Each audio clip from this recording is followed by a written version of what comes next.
그런데 이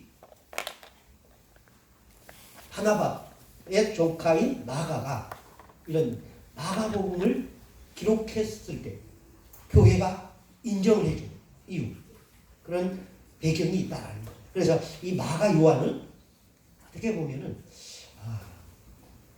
사도들과 거리가 있는 사람이었는데도 불구하고 사도들로부터 인정받는 사람. 그런데 그가 젊었을 때 17, 8살쯤 됐을 거라고 이제 학자들은 추정하는데 18살. 네, 이 나이는 중요치 않아요. 왜? 2000년 전 사람을 우리가 추정한다는 게 그게 쉬운 거예요. 어쨌든 젊었다라는 얘기예요. 어렸다라는 얘기예요. 그러니까 얼마나 힘들었겠어요. 특별히 하나님의 성령의 보내심도 받지 않았어요. 자기 열심으로 간 거예요. 여기에서 삼촌이 야 너도 한번 가볼래? 그러니까 그럼 가볼까? 그래서 따라 나섰던 거예요. 그런데 이게 쉽지가 않거든요. 그래서 버가에서 나는 아버지한테로 갈게요. 그리고 가버린 거죠.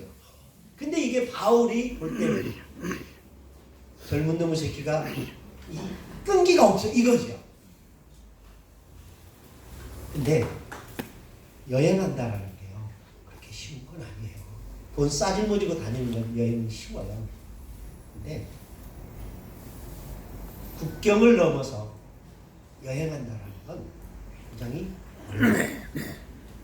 저도 결혼 전에 전도 여행을 3번을 다녔습니다. 우리나라 한 번 갈 때마다 짧게는 28일, 길게는 45일. 한 번은 7월 1일 날 떠났다가 8월 초에 들어왔고, 또 한 번은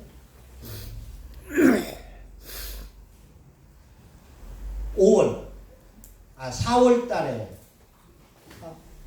4월 1일 날 떠났다가 5월 6일 날 돌아왔고, 또 한 번은 11월 1일 날 떠났다가 12월 14일 날 돌아온 적이 있었습니다. 한여름, 한겨울, 그리고 봄. 여행이 어느 때가 가장 쉬웠을 것 같아요? 다들 그렇게 얘기해요. 근데 봄이 가장 힘들어요. 왜? 저녁은 춥고 낮에는 더워요. 그래서 몸이 그 일교차를 견디지를 못해요. 제가 해보니까 가장 쉬울 때가 언제냐? 겨울이에요. 어디 가나 따뜻해. 여름은 먹을 것은 풍성해요. 그런데 경계가 많아요. 여름은 많이 오픈을 하잖아요. 그래서 불쑥 들어가서 잠 한번 재워달라는 말을 참 못해요. 그래서 제 친구들이랑 그때가 신학교 3학년이었습니다. 여름방학 때 한번 가자.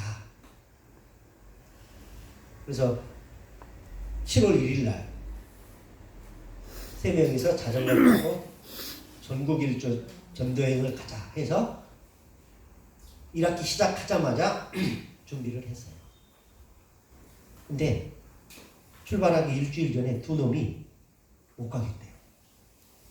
그래서 저 혼자 갔어요. 무슨 용기로 갔는지 모르겠어요. 근데 첫날이 제일 힘든 거잖아요. 마천동에서 출발해서 어디까지 갔느냐? 수원까지 갔어요. 수원에 친구가 있거든요. 같은 과에 있는 전도사인데 지금은 안수집사로 있는데 그 친구 집에 갔는데 그 친구 교회에서 이제 하루를 묵어가기로 했어요. 무슨 여행 갔다고요? 전도여행. 그런데 수원까지 가니까 이렇게 생각해 보세요.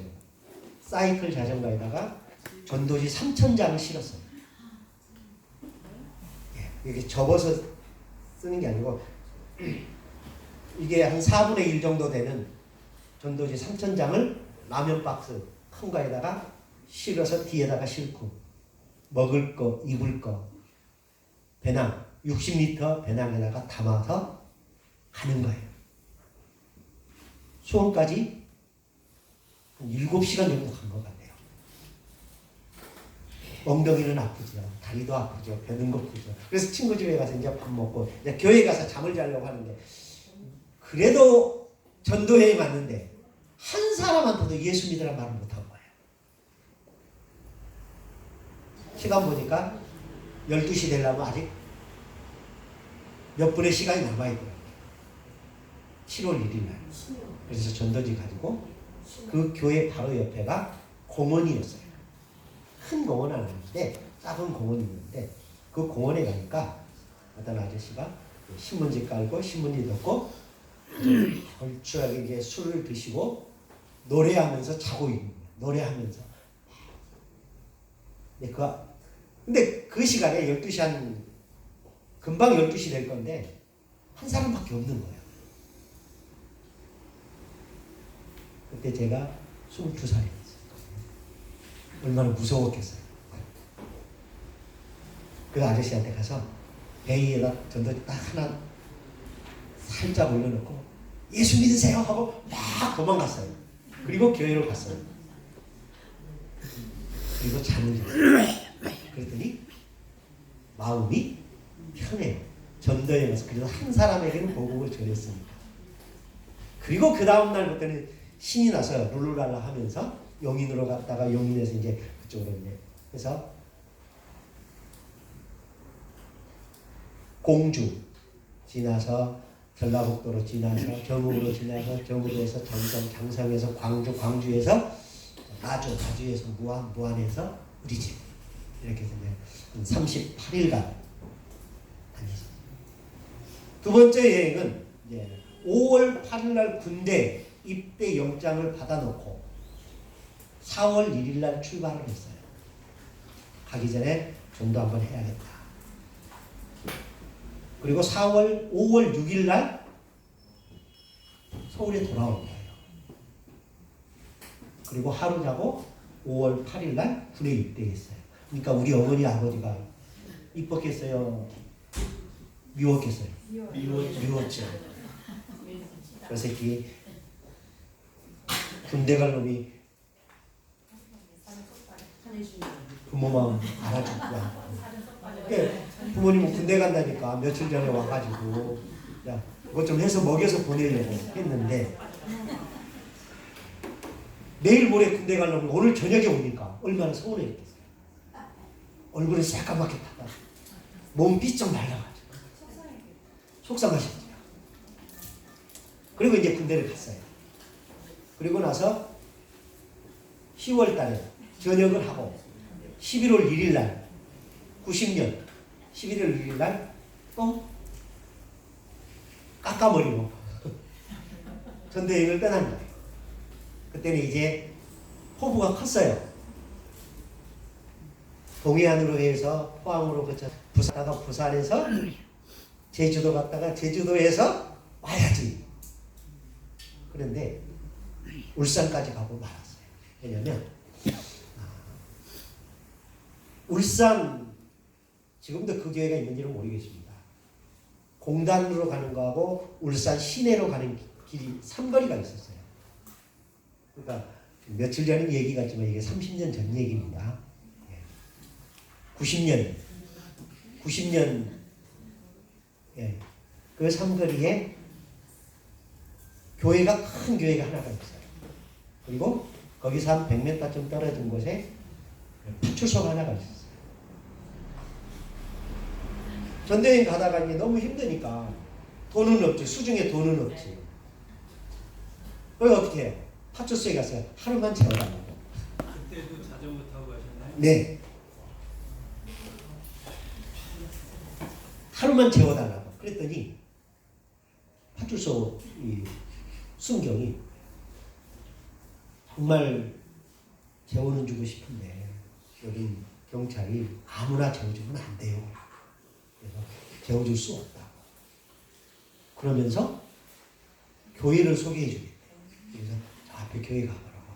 교회가 크고 사택도 굉장히 큰데 목사님과 사모님 두 분밖에 안 산다고. 그러니까 방은 많다고. 그래서 갔어요.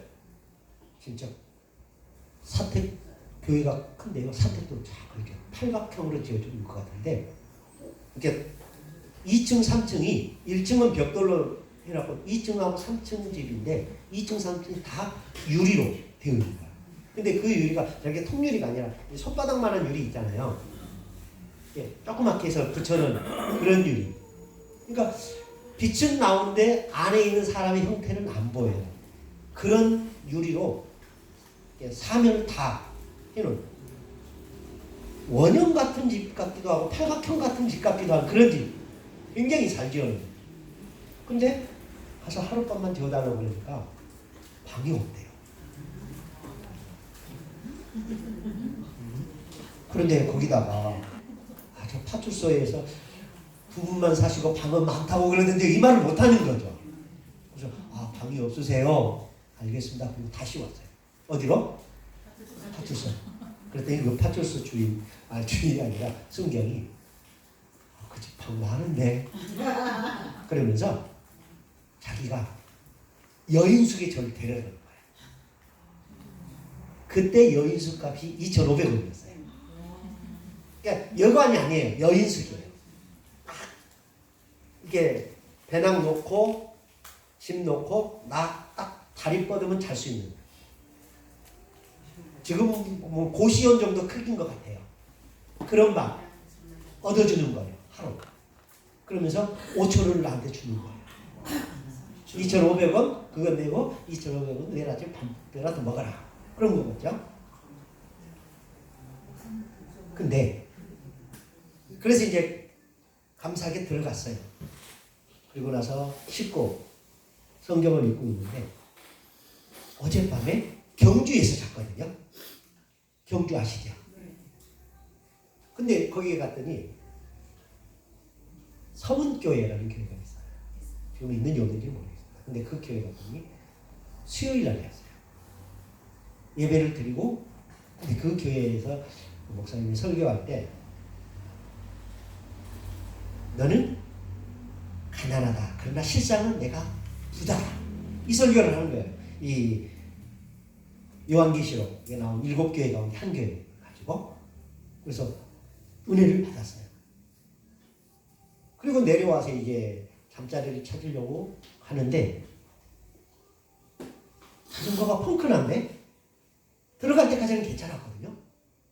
그래서 나오면서 보니까 펑크났어요. 그래서 이제 수리해가지고 시간이 이미 늦은 거죠. 제가 수리를 하는 거니까 잠자리가 어디 가서 이제 구할 수가 없어요. 그래서 그 교회 목사님한테 전도에 나온 전도사인데 하룻밤만 재워달라 그랬더니 목사님 우아래 쳐다보더니 안 된대요. 왜? 우아래 쳐다보니까 이렇게 머리가 밤송이잖아요. 왜? 군대 갔다 와서 한 달밖에 안 됐습니다.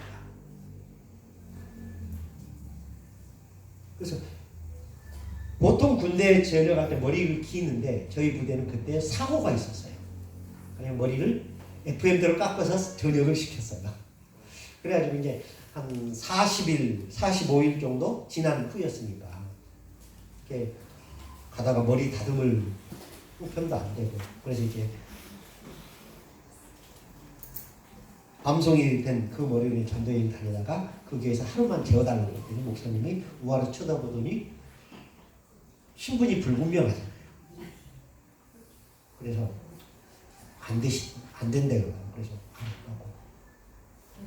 그래서 이제 나왔는데 또 그날따라 비가 오네. 밤늦게 참 그쵸. 먹을 거 없지요. 잘 것도 없지요. 날씨는 춥지요. 겨울이거든요. 이게 거지죠. 그쵸? 그래가지고 이제 갈 데가 없는 거예요. 그래서 이제 교회 처마 밑에 다시 가야지 하고 가는데 어떤 녀석이 와요. 그래서 저한테 그래요. 누구세요? 그래요. 나 사실 전도여행은 신학생이다. 그랬더니 그러냐고 되게 반가워요. 그래서 이 교회 다니냐고 했더니 이 교회 다닌대요. 그러면서 자기 기도하러 가는데 같이 가려냐고 그래요. 그러면 나야 땡큐지. 그리고 따라갔어요. 근데 그 교회 지하가 교회가 꽤 커요. 근데 지하에 기도방으로 만들어놨더라고요. 근데 그 전주 주일날 그 교회 입당 예배가 오네요. 그래서 먹을 것도 다 돼요.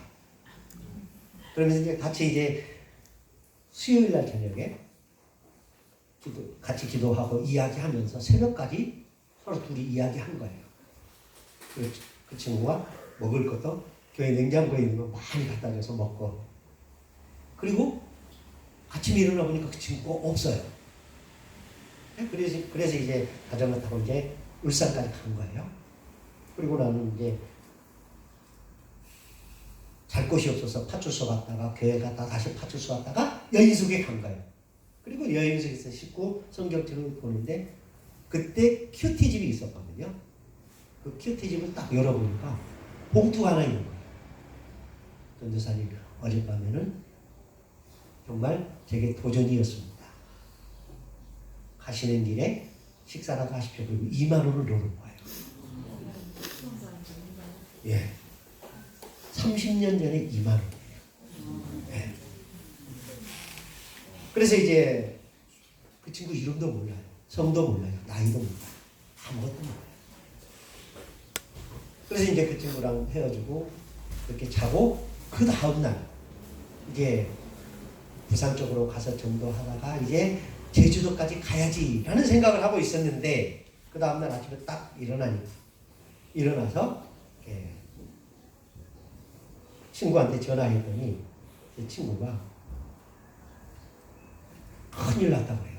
뭐냐 하더니 10일 후에 결혼하게 될, 며칠 후에 결혼하게 될 내 와이프를 누가 실종이 됐다고 그래요. 알고 봤더니 지금 그 사모님을 짝사랑하는 한 사람이 납치해 간 거예요. 그래서 그 사모님, 그분을 찾으러 가야 되는 거예요. 그러면서 너 빨리 와라 그래요. 그래서 울산에서 자전거 싣고 서울로 왔어요. 그래서 이제 제가 제주도를 못 가봤어요. 전도여행 갈 때. 부산도 못 가보고. 그래서 부산에는 전도여행 한번 가봐야지 했는데 아직까지 못 갔어요. 전도여행을 그렇게 이제 혼자서 3번을 했는데, 그러니까 바울의 이 마음이 이해가 돼요. 내 친구들이 우리나라 같이 전도여행 간다는데, 한 놈은 지네 엄마가 가지 말라고 했다 그러고, 한 놈은 지네 아버지가 가지 말라고 했다, 그런 얘기. 내 자식도 아니고. 그래서 혼자 가게 됐는데, 그래서 지금도 이게 가끔 그 생각이 나요. 그래서 바울이 이렇게 선교여행을 하면서 요한이 중간에 가버렸던 것에 대해서 얼마나 서운했을까, 그런 마음이 조금은 이해가 가요. 괜한 얘기 하다가 시간이 그렇게 되나요?